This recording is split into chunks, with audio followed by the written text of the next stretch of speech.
People can learn to do extraordinary things without a leg or an arm. Nigeria's amputee football team has its eye on winning the World Cup this fall. With prosthetics, amputees can do things almost as well as, or even better than, whole-bodied people. But it's better to save a limb, if possible.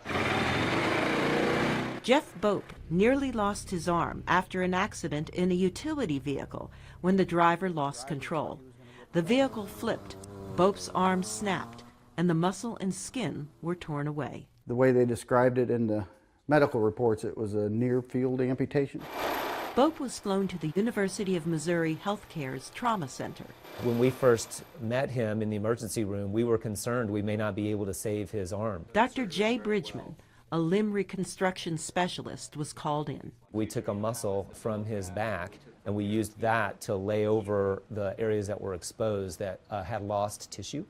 And then that required the skill of the microsurgeon to sew the blood vessels together and the nerves together. Straighten your fingers out. After more than a dozen surgeries, Bridgman said Bope's hand is functional. What's key for him that he will have that's better than a prosthesis is a hand that has sensation, so he can feel objects and use the hand. Saving limbs requires a team of doctors with different specialties.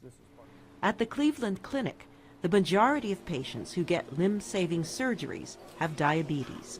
About 1/3 of diabetics at some point will develop an ulcer on their feet.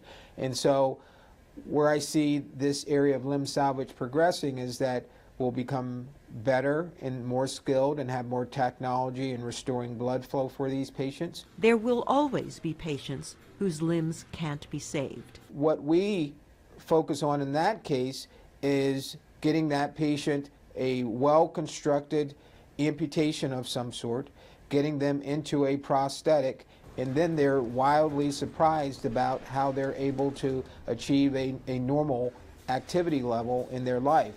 Carol Pearson, VOA News.